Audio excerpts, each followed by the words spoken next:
And welcome back. Our first and second conversations this morning are with our friends from the United Democratic Party. Joining us in studio this morning is the leader of the opposition and party leader, Tracy Panton. Good morning. Good morning. And she is accompanied by Mesopotamia area rep, Lee Mark Chang. Good Guys, morning. good morning. Good morning, and it's quite chilly. Yeah, you brought some sun with you with that bright yellow. Thank yes, you. I did bring some sun. We are hoping that it comes out fully as soon as we step out the studio as well. We want to, first of all, Mrs. Panton, get your take on the state visit. I know you guys are probably headed to Parliament right after your appearance on the show this morning. Talk to us from your perspective about the visit of President Irfan Ali of Guyana. Well, I have a personal story to tell. My grandmother was Guyanese. My mother's mother was Guyanese, and so it's particularly interesting to get to meet him. I've been to Guyana just a couple times for CARICOM. I think that we do share a common history. I think we share common values. The president is very big on food security. I think that we have a golden opportunity in Belize to become the breadbasket of the region. Guyana is now focused on its oil exploration, but I really feel that we have an opportunity to continue to build on our trade alliances with Guyana. As leader of the opposition, do you have opportunities to engage in dialogue with these heads of states when they come to Belize? We certainly have an opportunity to meet with them. Not formal meetings, but certainly we will be meeting today in the National Assembly. There was a reception last night. There is a luncheon after the sitting of the House. So we do have an opportunity to dialogue with them when they're here on their visits. Let's switch over to some national issues now. I know we're going to discuss everything that's taking place within the party, but before we get to that, we have some discussions that I would want for us to engage in. I think highest on my priority list is BTL. That remains a live conversation. I know that over the course of the weekend, a pitch was made to the Northern Caucus of the People's United Party. And I was sort of having a conversation elsewhere where I wanted to know, what does a caucus have to do with, a pitch to purchase a utility company in this case? But that's a question for another forum. I think it's an appropriate question, actually. Now we're politicizing. Now the Prime Minister seeks to politicize his company's bailout by BTL. It is, in my mind, incredulous. You know, and I think many of your viewers would know what the position of the United Democratic Party is. I don't care what pretty paper or what bow you put on that gift. It is corruption at the highest level, blatant in our faces. BTL is a public institution, and we're using a public institution to provide a private gain for the Briceño family. Unacceptable. You know, all the trimmings that this consolidation, if you will, of your telecommunications provider will help us to be more competitive in view of the imminent arrival of Starlink makes absolutely no sense. The technology that Starlink will bring to Belize, we simply cannot match.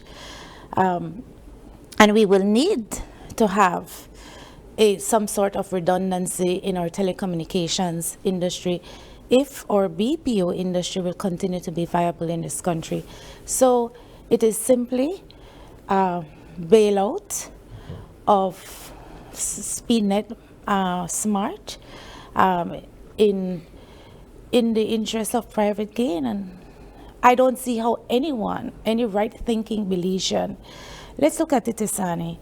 When we had a private monopoly, and we know the horror stories with that, and then we moved to nationalization, and the taxpayers of this country, 33% of that from our Social Security Fund had to pay almost $600 million. 600 million, it's not $6, it's not $60, it's not six. Many of us in our lifetime will never know what $1 million looks like, much Let alone less 600 million. And now we intend to saddle the Belizean taxpayers with another 80 million. It would have been 170 million had we not made a loud noise about the cable providers. How is that acceptable? And 80 million is not the final price. We have to think about legal fees. We have to think about stamp duties. We have to look at closing fees. It's close to 100 million, if not more.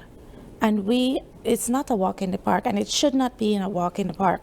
And we really ought to, as Belizeans, say no to the acquisition and no to the blatant corruption by this Briceño administration. Let's get Mr. Chang in on the conversation at this point, and then I'll follow up with another question. Hi, morning, guys. In reference to the BTL, if you notice that every presentation they make, it gets sweeter and sweeter. They're moving the goalposts constantly just to appease, to make it more palatable to the public.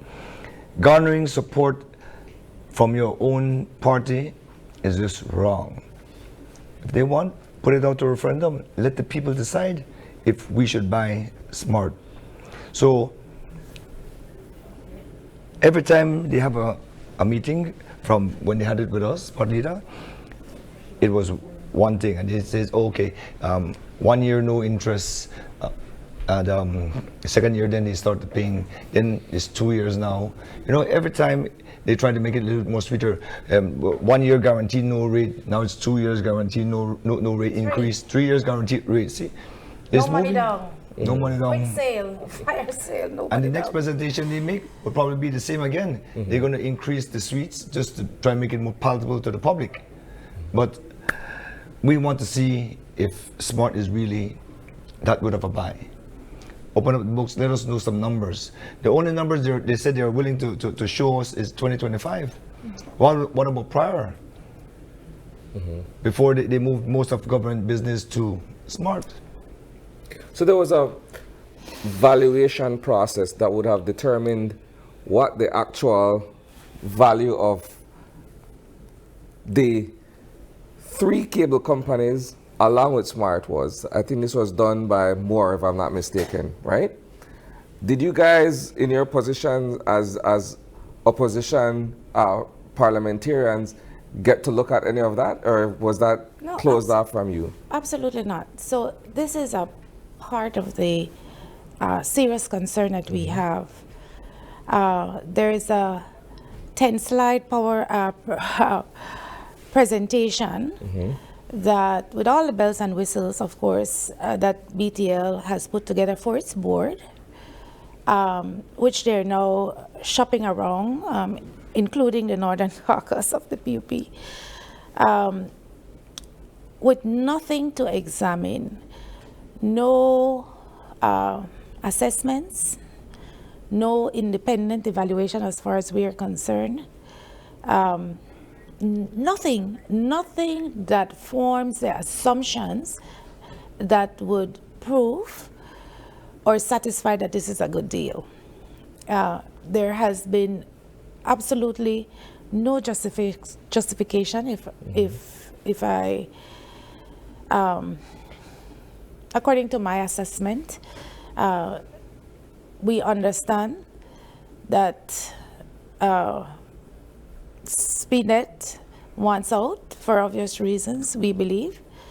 BTL is going to consolidate, and the Belizean people will have to carry the weight of that. How much more, I ask?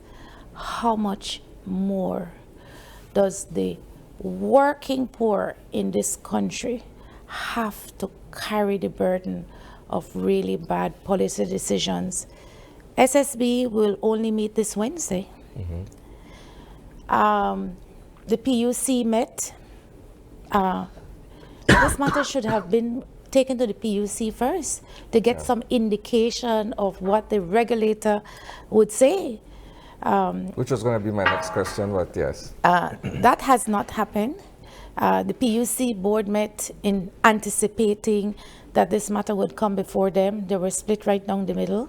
The meeting went late in the night. It had to be abandoned. What are we doing? What are we doing? If this is such a good deal, if all the reasons this deal should come to fruition is correct, then show us and tell us so that we, the Belizean people, can make an informed decision.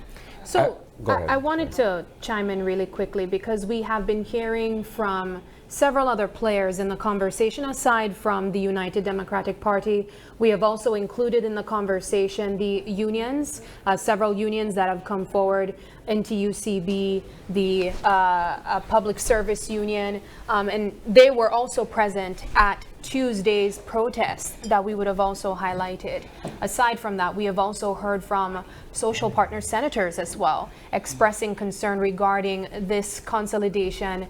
And many of them, including the unions and senators, have expressed a desire for consultations to take place, which for me makes me think at least that perhaps after having a deeper understanding of this acquisition and this deal, they could potentially lean on the side of approval.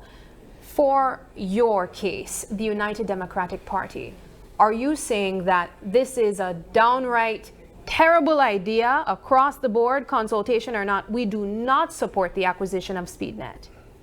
We do not.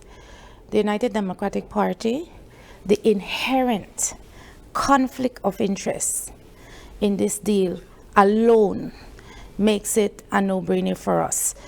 We cannot continue to accept what this government obviously is operating under the guise of almost authoritarian regime, that they will do what they want to do, and us as Belizeans must accept it. This should not have waited to the kind of uproar that we now have for the Briceño administration and BTL to come and say, okay, let's tell you something, anything. Think about this. Think about this. When the members of the BTL board was expected to rubber stamp this deal, they had seen no information. They received no information that they could review and process and make an informed decision. This is the board. Your BTL board was not aware of the details of this deal. Something is inherently wrong with all of this. So two things that I have here, and I think if we're being honest about the conversation, Lord Michael Ashcroft is one of the bigger, if not the biggest shareholder in SpeedNet, right? You guys had an opportunity to meet with him at some point. What was that discussion like? Did this come up? Were you able to share your views on it during that conversation with him? Yes, we did. We had a very candid conversation with Mr. Ashcroft. Certainly it was my sense at that time that the cable component was a concern for SpeedNet. When we met with him initially, that was still on the table. Now that has been removed. I don't know how involved Mr. Ashcroft is himself in the day-to-day running of SpeedNet, but we simply don't have any information for us to make an informed decision, for us to look at what the future projections of this company will be. First, it was 10 million down, and then the other 70 million would be pay over a period of 4 years. There's no discussion on will consumer rates at that time, will consumer rates increase, how we are going to deal with the workers in the telecommunications company, how we are going to address right now the real life issue of severance pay being paid to those workers who were part of the BTL scenario. We are asking, show us the numbers. The fact that up to now, when every organized group, the NGOs, the unions, the business community still have not received any kind of formal assessment, independent evaluation for which we can make an informed decision, still has not been provided. I think it speaks certainly volumes. I want to take the opportunity to acknowledge Chairwoman Sheena Pitts for joining us in the conversation this morning. Good morning and welcome. Good morning. Thank you. Go ahead, Sam. Yeah, so I want to take a step back and go to last week's Tuesday presentation that took place. We saw persons come out in numbers on St. Thomas Street at the BTL headquarters.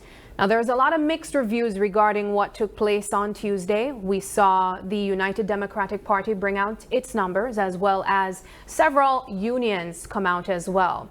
I have to acknowledge that there was a divide in that presentation. The unions staying outside of the compound of BTL, and the the UDP supporters storming the headquarters of BTL. Before we get into what were some of the reactions, I want to ask, what was the intention on Tuesday? The intention is the very message you now appreciate. Our voice should be heard. It was heard, and it was about our force being felt if needs be. Because I'm sure you can appreciate that in times like these, when the concern is on the backs of many Belizean, all Belizean, sometimes it's the right time for good trouble, and that is all a part of civil disobedience. So you saw that on display. And while I would invite you to not put apples and oranges together, the UDP is an organization on its own. The unions are organizations on its own. And there were no meeting of the minds between the two organizations as how they share their voices on that day. So where they chose to stay outside, that is their prerogative. And our protesters, who are Belizeans, who bear the brunt of what it will feel like to have to pay this, they decided to move with the moment. And that is all in the spirit of civil disobedience. So I do not necessarily share your view that there was anything outside the ordinary that occurred that day. You call it good trouble, though. Good trouble. And we also had present and on camera Area Representative Lee Mark Chang essentially saying that you shouldn't make your right wrong. At some point, that good trouble turned into, as you can see on screen at this time, aggression. There were representatives storming in, seemingly looking like they were trying to get inside the building, where workers, employees of BTL, perhaps also feared for their safety. How do you respond to that? As the chairlady had just said, there was no preparation. It was very last minute going there. We did not plan this. It just happened at the spur of the moment. And myself, when I saw the crowd moving in, I said, you know what? Let us try to slow down the heat a little bit. This is our first demonstration. But like she said, the message has to be sent that we're serious and we want transparency. Yeah. Leader Tracy, you mentioned that this is phase 1 of 4. What are the different phases that we can expect? As many phases as is necessary. We cannot, I say again, we cannot allow the government to use the public's purse as though it belongs to the Briceño family.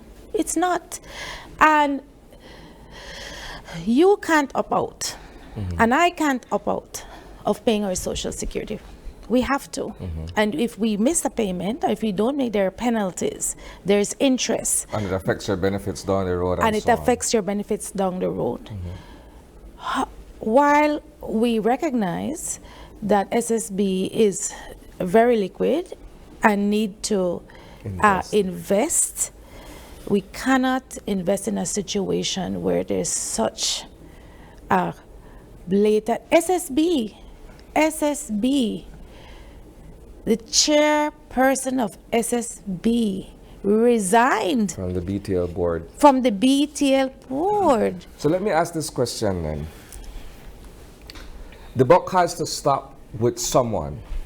So in this particular case, if you remove government out of the equation, for the purpose of this illustration that I'm making here, shouldn't the buck then not stop with the chairperson of the BTL board?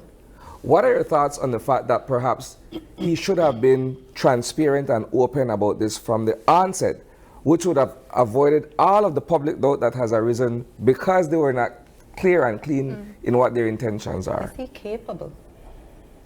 Does he have the competence to do so? Does he have the wherewithal to do what he needed to have done? Was he instructed or directed in any particular way? Does he know the extent of his fiduciary duty and what it means for him to do?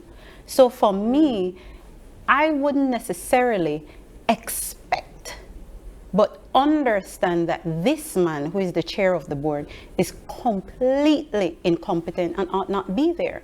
You want to know where else the buck stops? PUC. We have currently a legislative framework that does not accommodate such a deal, and we've heard nothing from them.